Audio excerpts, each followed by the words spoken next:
What's going on? It's Astronaut H, and this is the What More Do You Want Network. Now, in this video, I will be discussing Netflix new series, The Starting Five. As we all know, well, if you don't know, The Starting Five is a Netflix series where they documented or followed 5 different NBA players over the course of last season. So the 5 players were Domantas Sabonis, Anthony Edwards, Jimmy Butler, Jason Tatum, LeBron James. And honestly, when I looked at the list of players, right? When I looked at the list of players and I said to myself, okay, why these players? Of course, we know LeBron James being LeBron James, right? But you look at guys like Jimmy Butler, you look at guys like Domantas Sabonis, who's not really in the camera. You look at certain guys, like, I don't really know what Sabonis' personality is like. So this gives me a different take to look at him.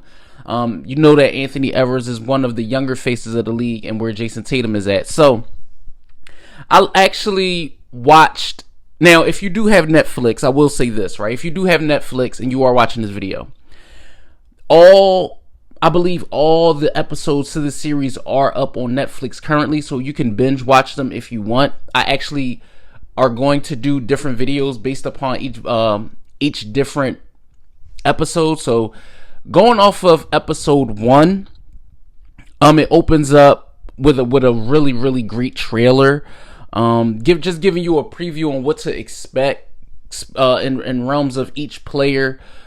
And initially, the first episode is catered around LeBron James. You do see moments of them speaking on Jason Tatum and Tatum giving some insight on to how the season was. Now, mind you, this show follows each player last season.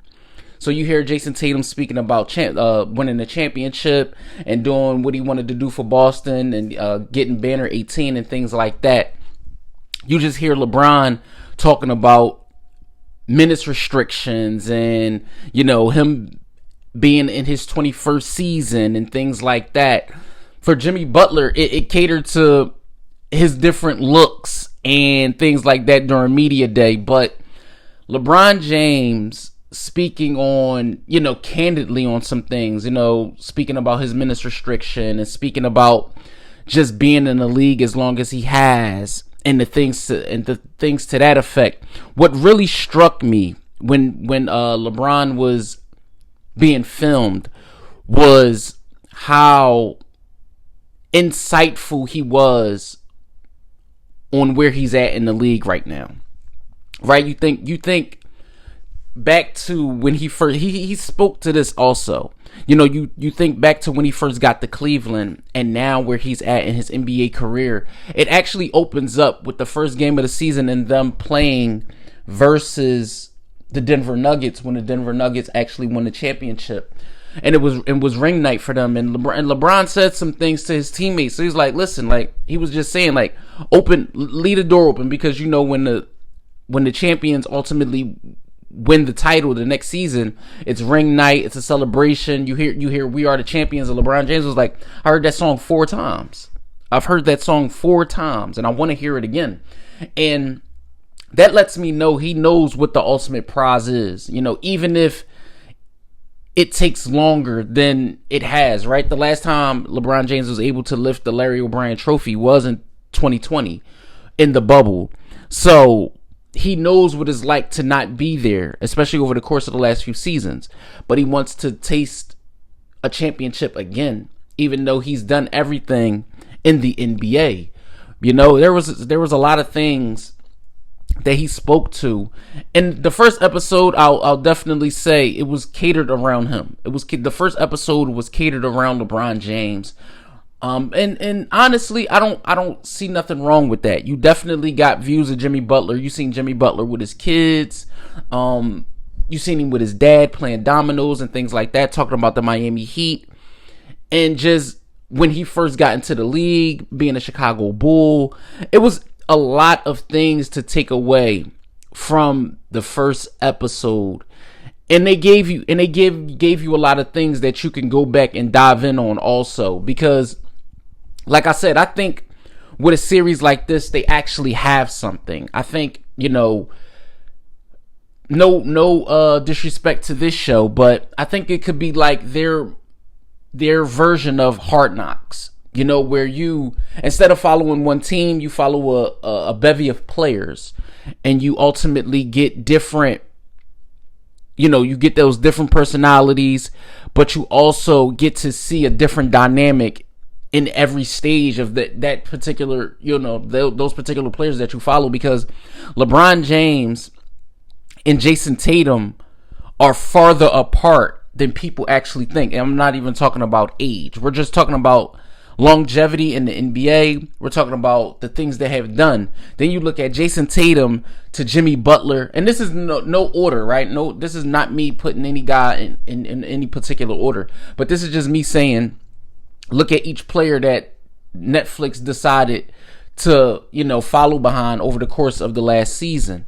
But getting back to LeBron James for a second, and, I could tell that he understands where he's at, right? I could tell he understands where he at. He speaks about conditioning. We already know, it's been well documented about how much time and energy and effort he puts into his body.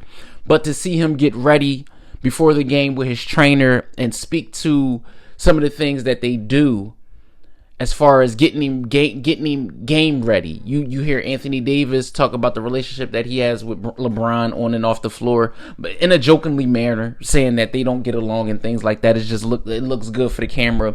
But one of the things that stuck out the most was definitely him speaking about minutes restriction. That was the thing that LeBron was definitely, you could tell he was upset at the fact that Darvin Ham was electing to not play him as much. And LeBron said that he's like, I'm the most conditioned player. I'm in better shape than a lot of guys. So give me the opportunity, because he said something too.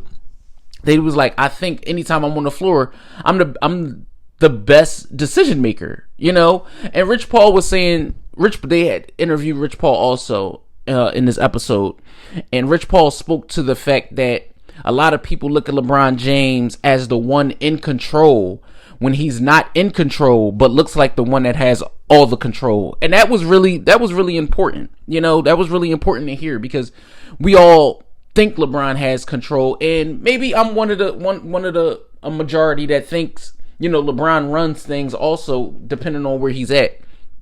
Because a lot of the things you see go on behind closed doors, or you don't see go on behind closed doors, and it just makes you look at him a different way. But again, maybe this particular series will give a different insight to each player, and I'm excited to see where things go. So, how did you guys like the first episode of Starting Five? Did you see it? Did not? Are you interested in the series? Are you excited? Right before we get into the actual NBA season. So let me know what you guys think in the comments down below. Don't forget to like, comment, subscribe, hit the notification bell so you can know anytime a video is being uploaded to this channel. It's Astronaut H. This is the What More Do You Want Network, and I catch you guys on the next video where I'll be reviewing episode 2 of the Starting Five, and I catch you guys on the next video.